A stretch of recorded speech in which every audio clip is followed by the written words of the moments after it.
is your man Underwood coming back with Campaign World Builder number 10. That's right. It's been a while since I've done one of these, and this title might seem just a little bit odd. The title is Ignorance. Now, in the campaign world, a horrible mistake I see over and over and over and over again is supreme levels of education. You would think that every peasant, commoner, and barkeep had access to the internet. The way that some people run their games and the way that some box campaign settings are written. Fucking stupid. These people don't know anything. When you give peasants ignorant idea, and then you can juxtapose that to enlightened individuals, like they're like, oh, Jesus, no. Why? Why do you think that? You know, ignorant individuals, when they have these superstitions. How often have you seen in a game peasants having superstitions? And it's just being fucking ignorant ass superstitions, like peasants really have. Because they're ignorant ass people. They don't know how to read, they don't know how to write, they don't know how to clean themselves properly, they don't know how to swim. Fuck, they can barely do anything. Outside of work like a serf slave on their proper time to not be thrown into jail. That's really all they can do with their trick busted ass lives. So, when you bring that across, you can bring a deeper, darker, more realistic vibe to your game. The players may even have a bit of pity for them, perhaps out of character, or even more so than in. Remember, in a world like that, you are not going to have the degree of rights, of freedoms that we have, particularly when you run, well, hell, I mean, any sort of system, really, whether it's a theocracy or majocracy or monarchy, you know, you may have some sort of democracy installed in your world, but that's unlikely. And when you have individuals that are in a position such as royalty, they ain't looking out for nobody, man. You know, those, for some reason, Disney-style movies, those are the most fictional things to exist. And if you run your games where, oh, the knights are these great shining people, and the king, no, man. These motherfuckers were gangsters. These were Tony Sopranos in plate mail. You understand? Just raping and stealing from motherfuckers. They didn't give a damn. They had to take their stuff and they would say, oh, yeah, we're great and stuff. Well, so do gangsters. That's how they get down. But we get on to the peasants, when they have these weird, obscure rituals, and the things do not work. But damn it, they don't think they do. Yes, we're going to put the wolfsbane outside the door, and that's going to do it. And you're like, well, wait a minute, I got some knots. And that it might really captivate the player's minds. Oh. So first thing first, a lot of your players are going to be greedy for getting any kind of more knowledge or any kind of more special items. So they'll take that shit and try to use it. That'll be a jack for them. And that'll really reinforce the ignorance of the peasants where they're like, oh, werewolf, I have some wolfsbane, you can't come at me. And they get sorted out, picked up, warrior press slam, the elbow dropped on them. I mean, I don't know how you're werewolf, so mine is apparently a pro wrestler for some unknown reason. Or perhaps for all the known reasons. Who can know? Having a good time here. So, you know, after he gets press slam, the warrior splash, but a werewolf for the 1, 2, 3, he's going to regret the fact he had to do the JOB. Your characters are going to be able to immerse themselves deeper, if you know what I'm saying, in the environment. When the peasants like, oh, I got to throw salt over my shoulder. Oh, you can't cross over my shadow. You stood on my shadow, and now they want recompense. You know, they're furious. They're afraid. They're fearful. When you bring those misunderstood, particularly when an area when they almost got it right, it's like, oh man, it's the fairies. You got to put iron under here. So, well, actually, you know, you need to have like some coal iron and put that under the door. He just put normal iron, and fairies would be coming in his house, smacking him in the mouth, and he doesn't understand why, because he's missed a mark a little bit.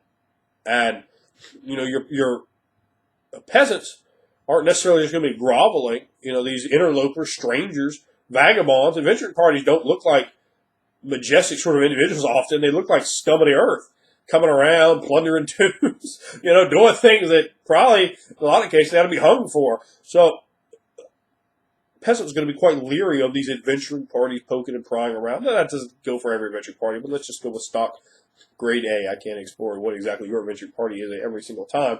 But that is the standard design of an D&D adventuring party. You know, grave robbers in armor that are mass murderers under the auspices of we're so good that we'll kill you. Yeah, so that's absolute reason. They're going to maybe have a little bit of chip on their shoulders when these people come in. Oh, well, this and that and this. They're like, no, you're not our priest. You're not our king coming here pushing us around because you got ion stones. And we have disease and gruel. That's their equipment is some disease and some gruel. It's a jack to be them. I'll tell you that right now.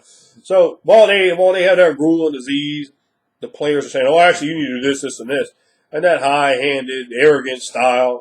They're not going to get with that. They're going to cling. No, we know what's right. We're not idiots. Who wants to admit to themselves they're a damn idiot? And then you're going to have that conflict right there. You have drama, and it's an encounter, man. It's not, no, don't get me wrong. You don't put your longsword out and chop the person's head off and get 4 experience points and take their gruel and disease as your treasure.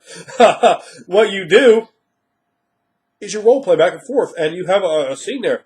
And the players, man, I'll guarantee you, the vast majority of gamers never run a scene like that, where the players are just confronted with this ignorance, and they're not going to come off it. They are not going to come off that ignorance, and they can just have reason, particularly because a typical player character is going to come across quite haughty towards a disease-ridden, gruel-eating peasant. They're going to be like, oh, look at this bitch-ass peasant over here. But, again, that helps to establish and elevate the player characters. When you have these people, you showcase the beggars, you showcase how ignorant people are, and, their jacked up teeth, their busted up legs, their stooped posture, the fact that they just be eating with their hands and all dirty and grimy under the fingernails, and they stink like piss and shit and jizz. And you bring those kind of details in, you really start engaging more. You engage more of the senses of the mind. You get players more invested into the game. They come across better. Plus, it sells for the players. I talk about players all the time. Game masters sell for your players. They're like, man, look how bitch-ass these people are. Man, I got plate mail and 9 ion stones, and I don't even have a disease. So I'm clearly opulenter them up in this piece. Standing 7'1", so what's good now?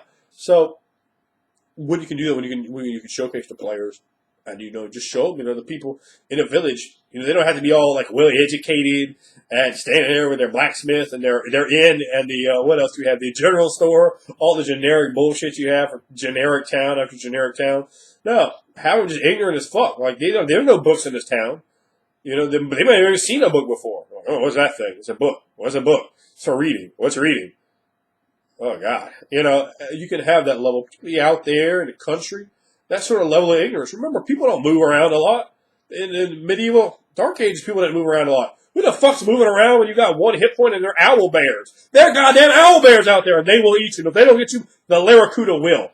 The Laracuda will get you. So you are not moving. You go move like 18 feet out your door, and you live from your door to 18 feet inside the door with disease and gruel, fear owl bears and Laracudas. You do not want to have truck with that stuff. A goddamn kobold can kill your ass.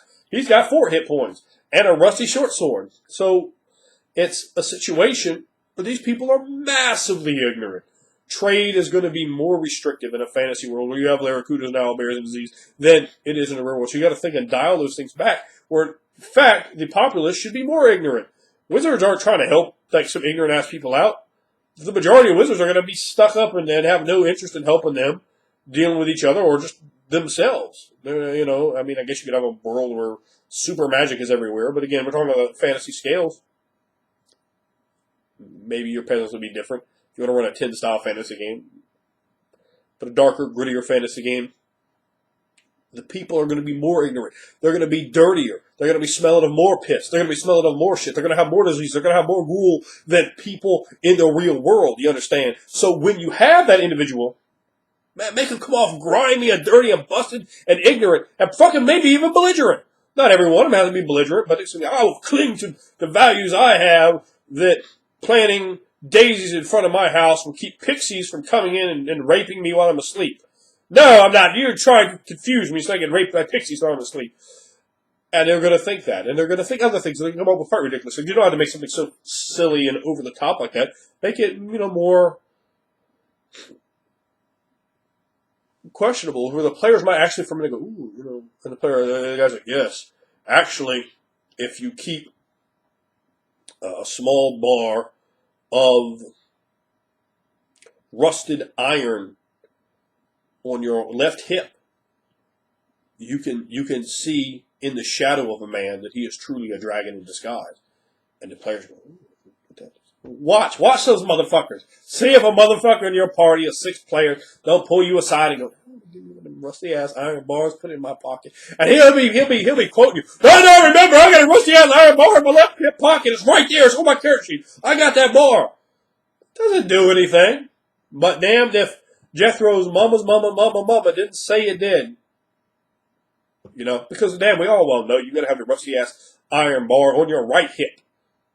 That's where you get them.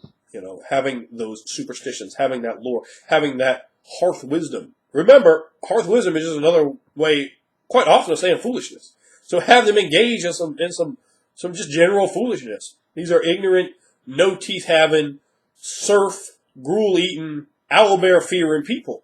They don't have books. They don't have education. They don't have Google. They don't know all these things. They don't have the peasants go, oh yeah, well that land 200 miles that way, there's this, that, and that. They're like, there's land 200 miles that way? And what's a mile? I don't understand. What's 200 mean? All of this is confusing. You know, and when you bring that across, that sort of level of ignorance, it gets the players to engage more, to remember the fact that their players are, in fact, not them. They don't have the internet. They don't have that sort of knowledge. They have, at best, maybe a rumor that there's a kingdom over there. You don't have, you know, Google Earth. You can't be like, oh, yeah, here's the rooftops of all the kingdoms and, you know, faraway land. Look, oh, yeah, I see. I know. Oh, elves, yeah, I know all about elves. Well, how do you know about elves? You live in a different country than elves live in. Oh, no, I have a player's handbook. Oh, a player's handbook, I see. You know, so what I said to say, just remember, when your player characters are ignorant, when your NPCs are ignorant, you know, and nothing comes across more hokey than a game where every goddamn person has spellcraft. Oh, I used to play this terrible game master back in high school named Zorbu. And everybody in Zorbu's game has spellcraft. Everyone. Literally everyone. So, somehow, like, you cast a spell. Oh, we know. And we're all 90th level. Really? Really? The bartender's 90th level? Are you fucking kidding me? The village idiot's 90th level? Okay. No, I give up. Everybody has arrows of Jerusalem. You know, it's ridiculous. They shouldn't know that stuff. You know, when you cast that spell, they should have a different reaction. You know, maybe a magic to them is, oh, horrifying, or wow, fascinating. You know, but they should sell that. They should react to it. You know, and they might completely mistake it. Like, oh, you know, you're some blasphemous necromancer. Like, oh, the gods have touched you. Like, yeah, it's the gods. The very, very evil gods have touched me. And now they're touching you. Oh, my soul! You know, and they're going to wish, you know, they're going to wish that they knew what they didn't know. So, it's very, very, very, very, very important to have that gritty, realistic, dark, dank, stank, just ain't smelling feel to your game. To have the griminess. Talk about the dirt under the fingernails. Talk about the ignorance. Talk about, you know, people starving to death. Talk about their kids starving, and they just lost, like, they had 8 kids and fucking 5 of them died. That's real shit, man. That is the real shit from our past. And remember, in our world, we never, ever, ever had owl bears. They do. Lots of them. They're like everywhere. They're just eating families. So, of course, these people are going to be desperately looking for any sort of psychological tool they can use to justify why their horrible, wretched, owlbear-filled, gruel-eating lives have any reason to continue. And they're going to be resentful towards player characters that have, look how good you have it, all opulent and you're shiny. Just look at the description of a party of player characters and then compare them to these busted-ass peasants I've seen. Who do you think is going to be a bit on the jealous side? Oh, you go through tunes and have that. Motherfucker, that's my grandma's ring. Where'd you get that? Oh, never mind about your grandma's ring. She was a lich. No, she wasn't. Shut up! Damn gauntlet to your mouth. Oh, my 1 hit point. You know, he's over there trying to loot the body for gruel. He knows what's good. I mean, I guess you got to at least try to loot the body, right? I mean, your players certainly are. Very, very important, though. A lot of joking here. But when you make the world, and you engage in the smelliness of the world like that, you engage in the ignorance of it, the lack of education, the lack of information, the lack of even being able to grasp basic concepts. People being afraid to go down to the water because they don't fucking know how to swim because there is no YMCA in Dungeons and Dragons. There isn't one. They don't know how to do these basic things. They have lice. They have rickets. They have all these basic diseases that we don't even think about. You put some of that stuff over in your game, man. Well, your players, man, that shit was realistic. It was very important to have that real, gritty, grainy feel. even if your world is higher fantasy. Shit, the king still don't give a fuck. He don't give a fuck.